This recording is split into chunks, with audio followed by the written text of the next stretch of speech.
Welcome, everyone. I am Dr. Samara Bartheless, and today we will be discussing understanding your credit report. And the different areas we will cover for this lesson will be defining your credit report. How do you define a credit report? What type of information should you expect to receive from your credit report? And also we'll break down the 5 different parts of a credit report.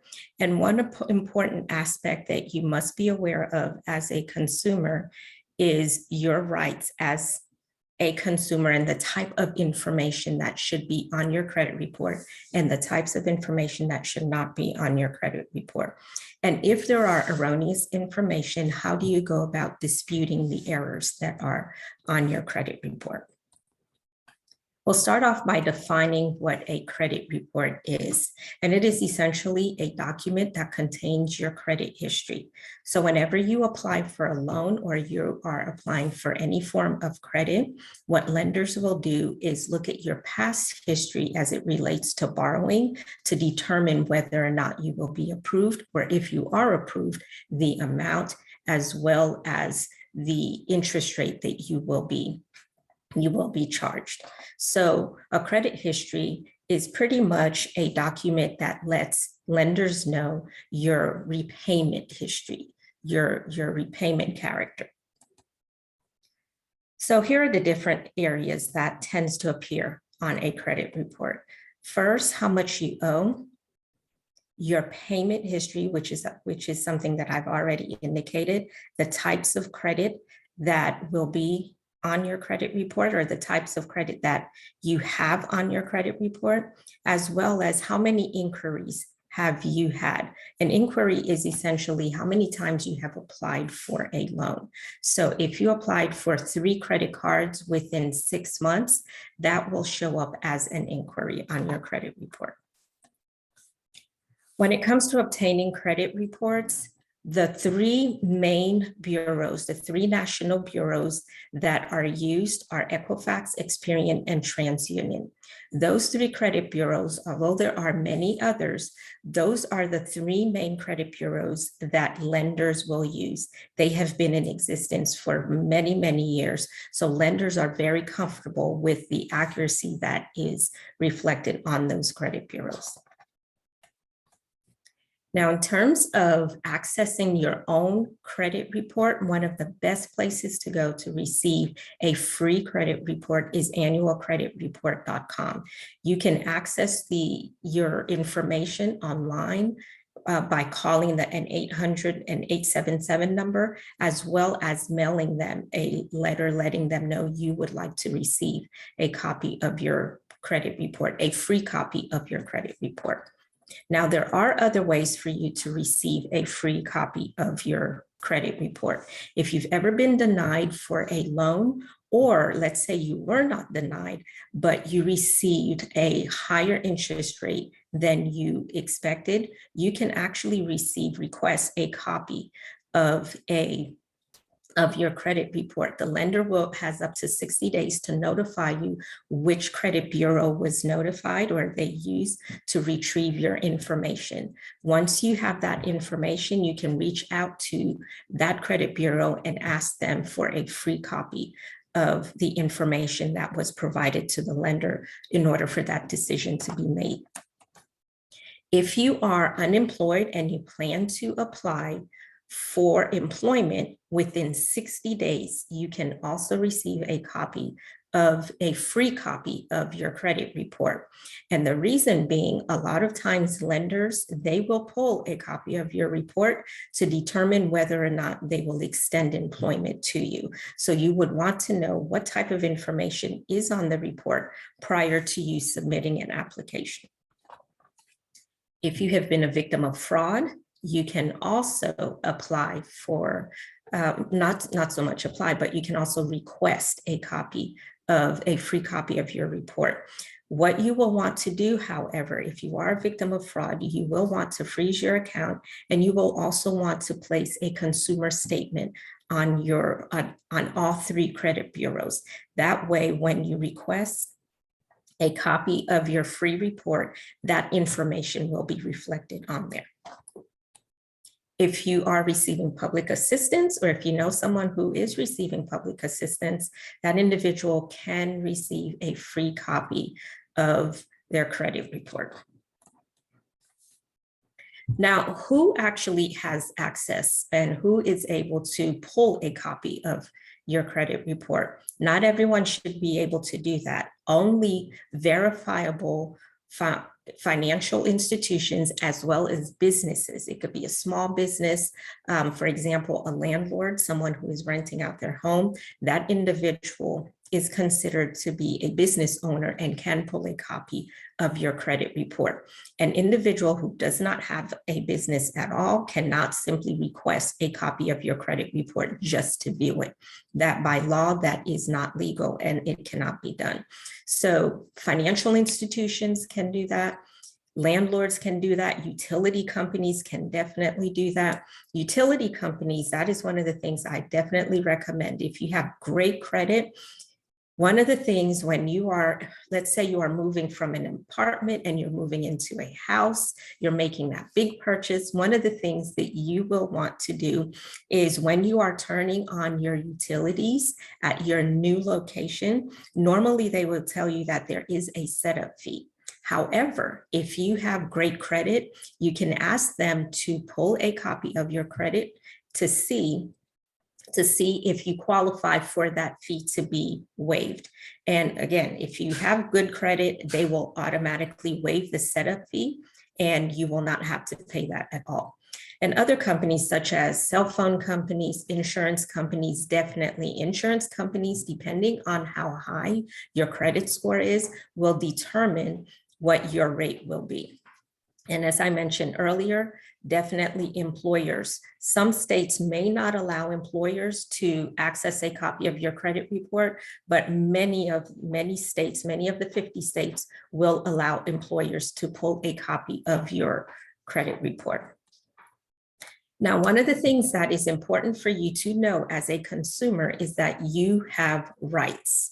Okay, just because you have a credit card, just because you have a loan does not mean whoever issued that credit card or a loan to you can report whatever they want on there.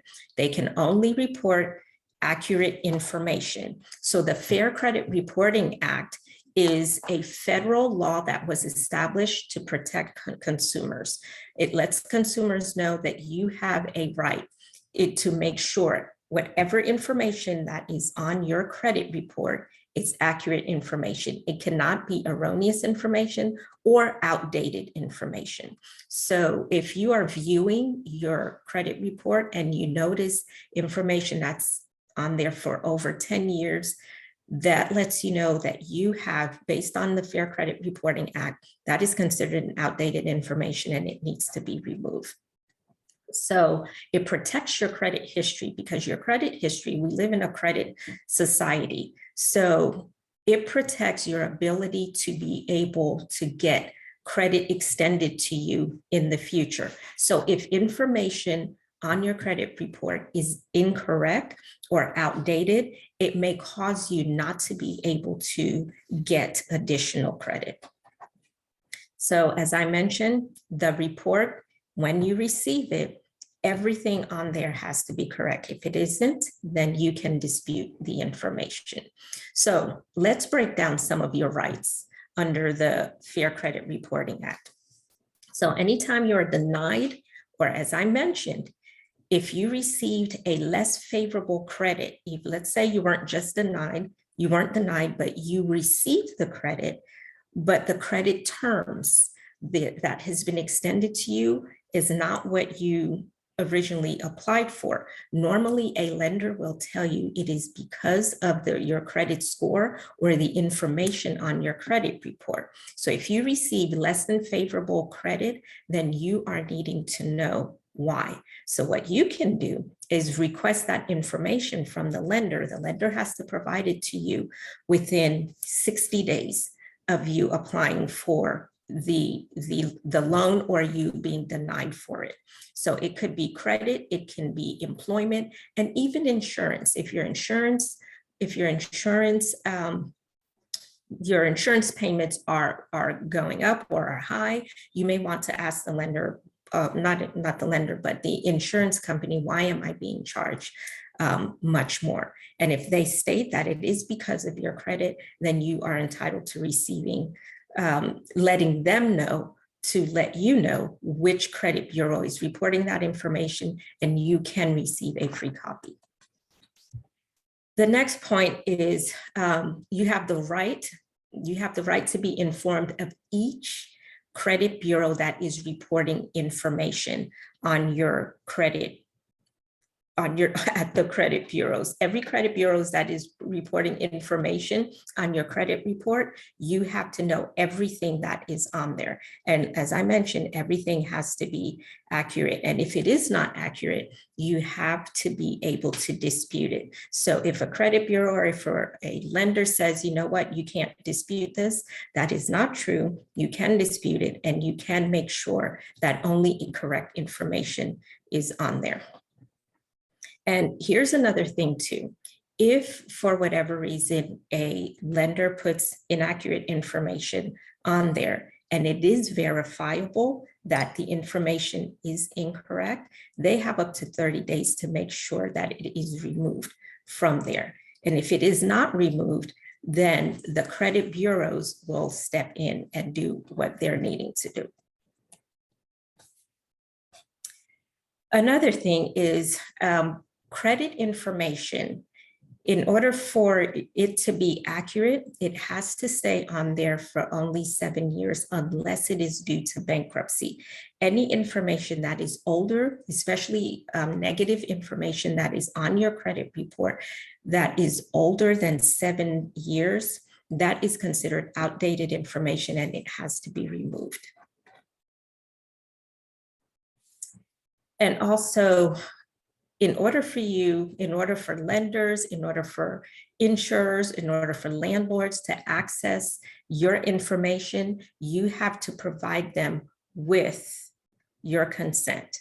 Okay, they cannot simply go and pull a copy whenever they feel like it. They have to have your consent to pull a copy of your credit information, because think about it, every time someone pulls a copy of your credit information, it shows up as an inquiry, and an inquiry is 10% of your credit score. And another thing I will add is if you are receiving solicitations that you have not asked for, one of the things that you can do is let them know that I no longer want to receive this type of information. Let's say, for example, a lot of times we receive credit card information in the mail, and we have not requested that information. It's unsolicited offers that are being made to us. What you can do is look to see which bank is providing or soliciting that information to you. You can call that bank and let them know. You can call or go in person, visit them, let them know, I do not want this information and I would like to opt out of unrequested solicitations. And they have up to 30 days to make sure you are removed from all of their lists. And also, if for whatever reason you are having issues with a company, you're having issues with a lender, the information that they are providing is inaccurate, then one of the organizations that you can contact is consumerfinance.gov, and they will help you address the issues or the problem that you are having with your credit. Now, one of the things that you have heard a lot of times, and I've said it too, even during this presentation, one of the things that I have said is after 7 years, negative information will be removed, should be removed from your credit report. Now, the question is, when exactly within the 7 years will it be removed? And here is how you determine this. Let's say you have a bill that is due in June, okay? The bill was due in June 2018. And you did not make that payment in June. When July comes around, that means you are 30 days late. That means you are delinquent in July, you have become delinquent. If you still have not made a payment for up to 120 days, normally credit card companies, they will keep your account open until you are delinquent for about 120 days. After 120 days, which is about 4 months, after 120 days, what they will do is they will close your account. Now, to determine what 180 days is,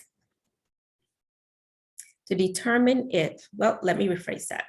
When it comes to determining the exact date or the exact month when the information, the negative information will be removed from your credit report, what you do is you add 180 days from the last month you have actually made the payment. So let's say a payment was due in June and you did not make that payment in June. That means your last payment was made in May.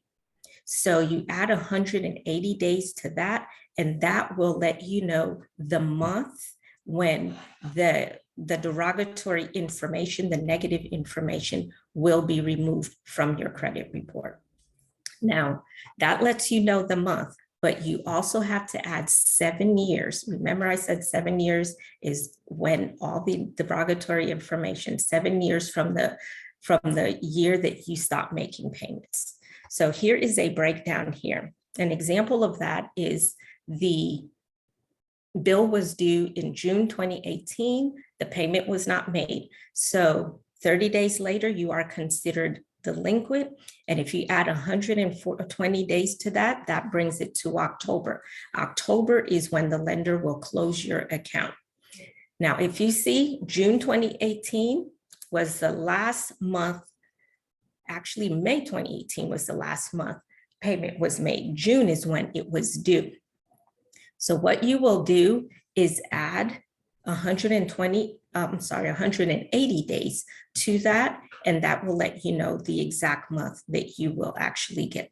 You will actually expect, you should expect the information to be removed. Now, when it comes to years, what you do is add 7 years to the month, not the month, but the year that you became delinquent. So if it was 2018, you add 7 to that and it becomes 2025. I hope I haven't confused you.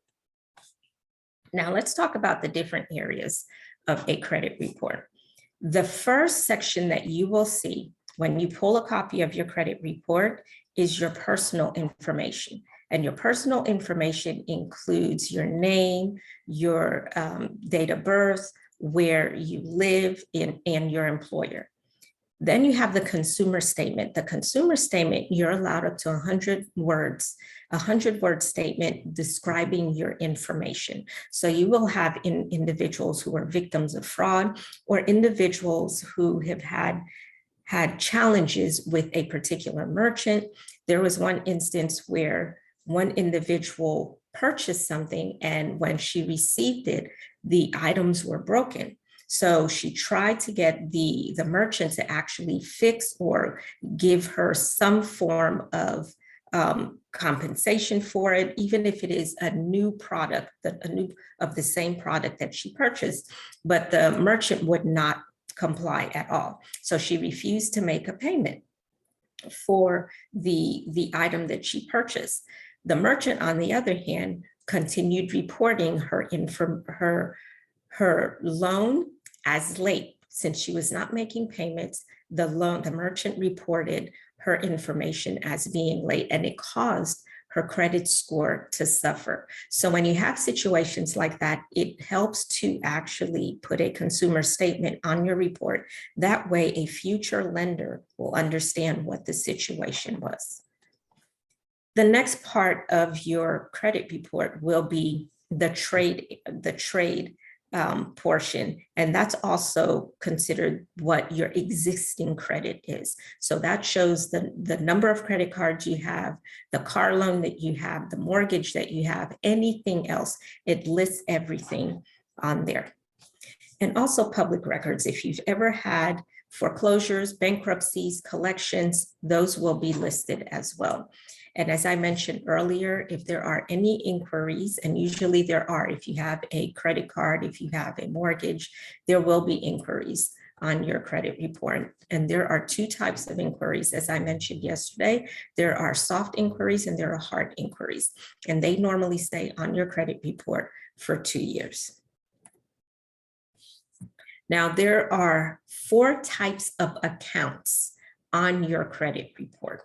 There's the revolving credit, which is usually the credit card. There's the installment credit, which is the home loan or the car loan. And there's also the service accounts. Those are not usually on an individual's credit report unless you have defaulted, that individual has defaulted, then it will be posted onto the credit report. Or for some individuals who use Experian Boost, where they add some of their utilities or even other bills that they are paying, they use that to actually boost their credit score. So those are some of the reasons why you'll see service accounts on a credit report. Normally, they are not on there unless someone has not made payments for an extended period of time.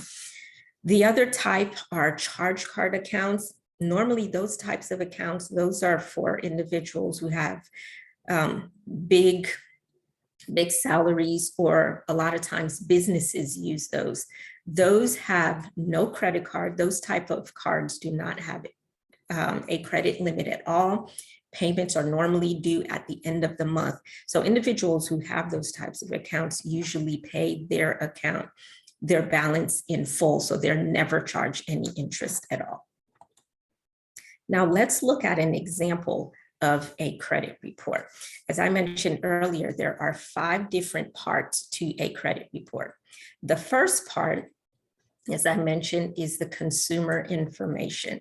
The consumer information will have your name, it will have your address, your phone number, your current address, or even former address. And it will also have current and former employers, depending on how long you've been with that employer. It will have the last 4 digits of your social security number, not your entire social security number. It will not have your bank account information. It will not have retirement information. Anything that is considered to be very personal will not be on there. The next part is the consumer statement. The consumer statement, as I mentioned earlier, if you were a victim of fraud, or if you've had some challenges, some issues with a merchant or a financial institution, that is something that you can state on your credit report. That way, future lenders will know this is what has taken place and be aware of why it has impacted your credit report. Then you have public records, and public records will normally stay on your, especially if they're bankruptcies, will stay on your credit report for about 10 years. And the public records are bankruptcies, any liens that are on your, any liens that you may have, they will also appear on there. Collections is another one. And the collections are usually, let's say you have a credit card, you have not made payments for an extended period of time, usually 120 days. And after 120 days, most banks will close out your credit card and send it to collections. So if you have anything in collections, as you see here, the amount that was sent to collections was $2,780 as being due. So once that is paid off, it will show a 0 balance.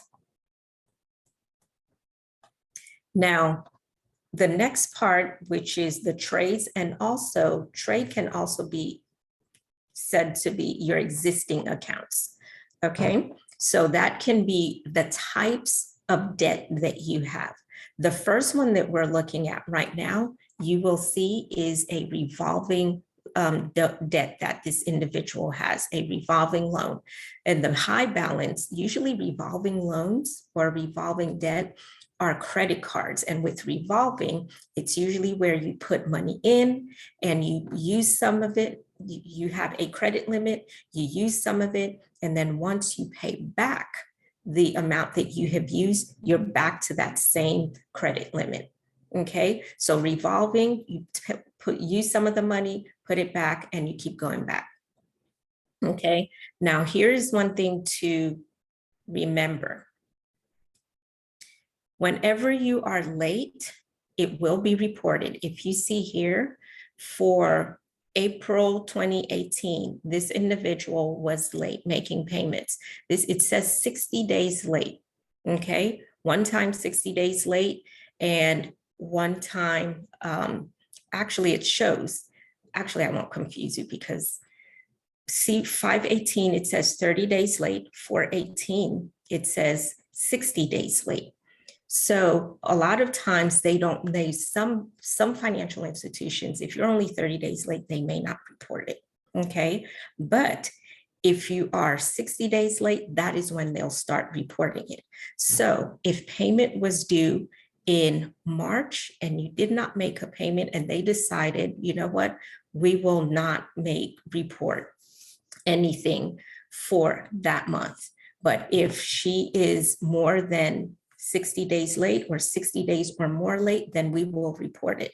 Then what you will see here is for April, that means March wasn't paid and April wasn't paid. So by the time they report it in April, it will show that you are 60 days late, because in March they reported it as if you were okay.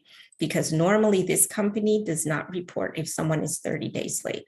But if you are more 60 days late or more, they'll report that you haven't made payments, a payment for 60 days, and then they'll start moving forward with additional late payments. I hope that makes sense.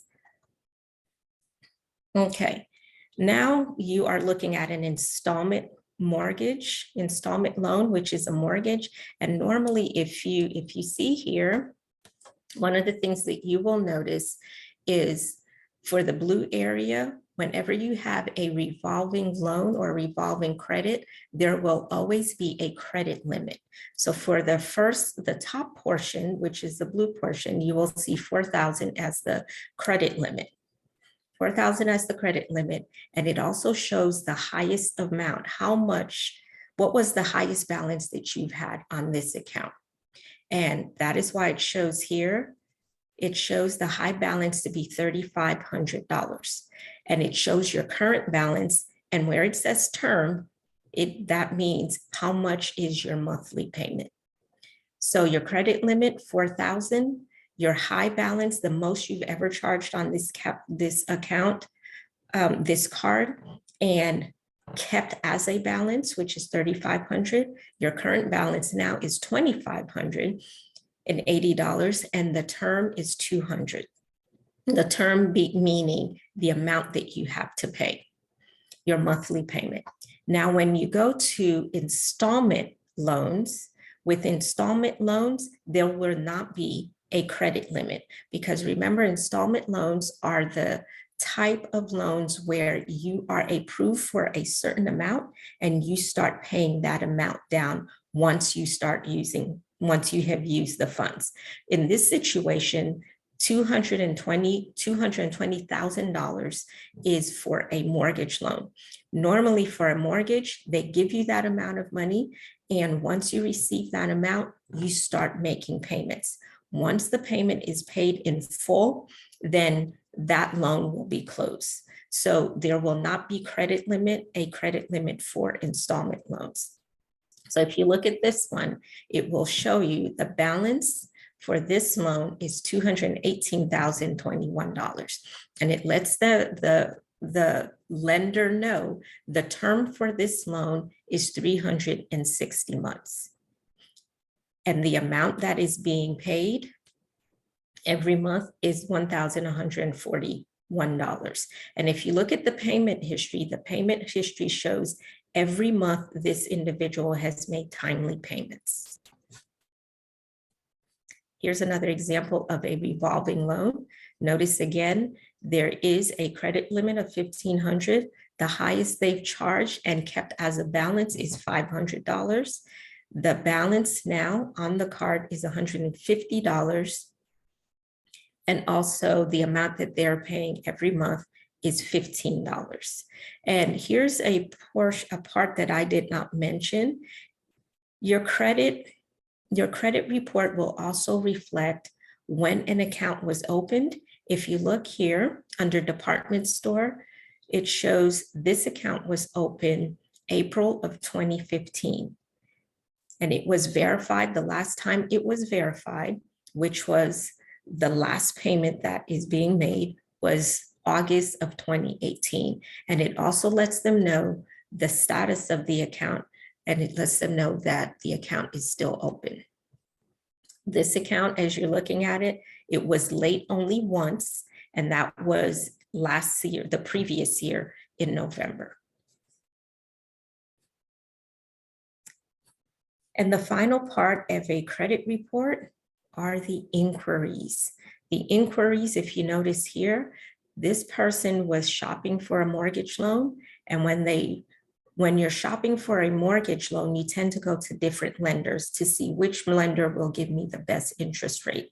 So when you're shopping for mortgage loans, one of the things to keep in mind is whenever you are making big purchases, such as car loans, home loans, you can actually go to as many lenders as you like. You can go to 100 lenders, and it will only count as one inquiry, as long as it is done within 30 days of you actually shopping for that product or that item that you're shopping for. So if you're shopping for a mortgage loan, make all of your inquiries, go to different lenders, all within 30 days. If it remains within 30 days, then it will only show up as only one inquiry, and it will not impact your credit report. Okay, now let's talk about errors on your credit report. There are different types of errors. There are identity errors, and that is when your name is incorrect or the account belongs to someone else because you may have the same name as someone else, and the lender may have confused your information with that information. So there's identity errors. There's also incorrect reporting of account status. Let's say the account is supposed to be closed, but it's still reported as open. Or if the account is supposed to be open and it's reported as closed. And also late payments. If you haven't made any late payments, but it's reflecting late payments, that is considered an error. Data management errors. That is essentially when you should have a zero balance, but it's not showing that you have a zero balance, or your account appears multiple times. And usually that happens when, let's say, a lender sells your information. Let's say you have a credit card with one lender and the lender sells your credit card information, or the bank is sold. Let's use that, that's simpler. The bank is sold and another bank now owns your credit card account. What may happen is a lot of times the information, the data management was not properly done. So it's showing now that you have two credit cards, one with the new bank that you're with and one with the old bank that was sold. So those things happen. So it's important for you to actually review your information to make sure everything is accurate. And of course, there are balance errors. Sometimes they will report that your balance is higher than it is, or they just, once you've paid off the account, it will still reflect that you still have an outstanding balance. So those are some errors that definitely needs to be removed or fixed, because remember, whenever you have a balance, it affects 30% of your credit, your credit score, okay? And also outdated information. If you had a negative account and it's on there for 8 years and it wasn't a bankruptcy, then that needs to be removed. And there is such a thing as statute of limitation. Statute of limitation is where by law, a lender cannot sue you after a certain period of time. Each state has its own statute of limitation. For example, I live in Oklahoma. Oklahoma has a statute of limitation of 5 years. After 5 years, a lender cannot sue me for a particular loan. So make sure you find out what the statute of limitation is for your state. Now, let's say you found some errors, okay? And you're wanting to dispute the errors. If you find errors, make sure you take care of them. One of the ways to dispute the error is to actually go on the credit bureau's website. And if you see it on one, chances are they will be reflected on all 3 credit bureaus. So check all 3 credit bureaus to make sure the information that is reflected is accurate. If it's incorrect on one, make sure you go to each credit bureau, go to their site and fill out the necessary forms to complete a dispute. The other way to do that is to complete a dispute is via mail. One of the things that you have to do is you have to write a letter, and in the letter you have to include your name, you have to include the account number, and you also have to include the error that was made. The error that was made, and let them know what it should be. And once you have done that, make sure you make a copy of the letter that you are sending to them. You have a copy for your records, and you mail it certified mail with a return receipt. The reason why you want to have a return receipt is because you want to know when the credit reporting agency actually received your information. Once they receive your information, they have up to 30 days to start investigating. They have to start with investigating within 30 days. And also, one of the things that is highly recommended is not only should you notify the credit reporting agencies, but also notify the company that provided the erroneous information or outdated information. So you'll be notifying 2 entities, the credit reporting agency, as well as the company who reported the inaccurate information to the credit reporting agency.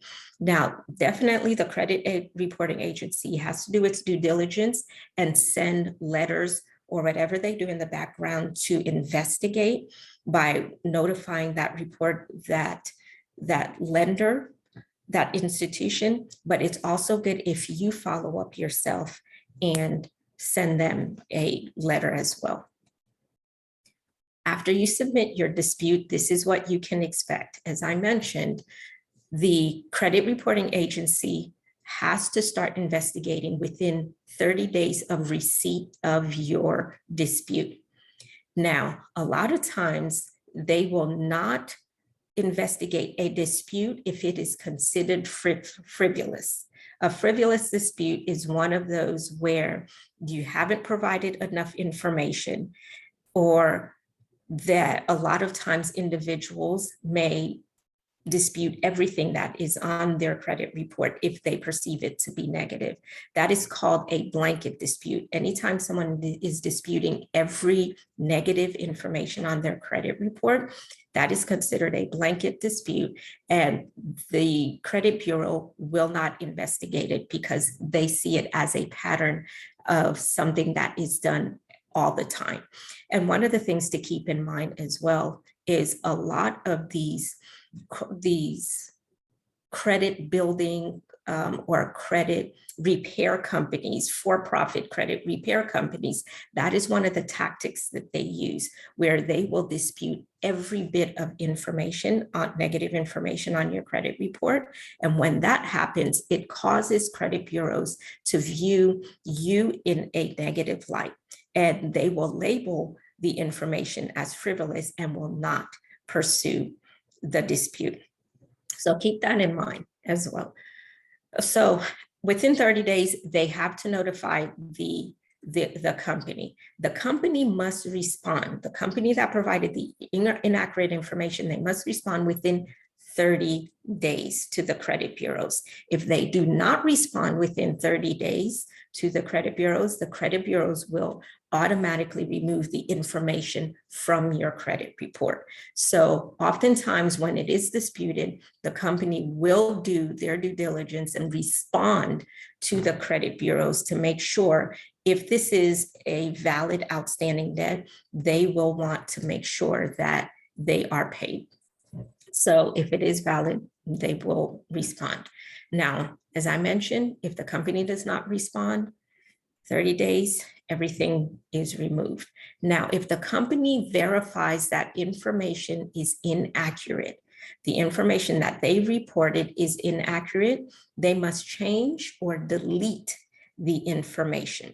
And one of the things that you can do as well, once you have the credit bureaus have notified you that the information was indeed inaccurate, what you can request of the credit bureau is that they notify all of the individual businesses or financial institutions that have actually pulled a copy of your information within the past 6 months. They must send notice to them, letting them know of the correction that will be made to your account. So since it was not erroneous information, since it was not neglect on your part, and it reflects erroneous information by the financial institution or whatever entity who reported it, then the credit bureaus can notify them that the information that they received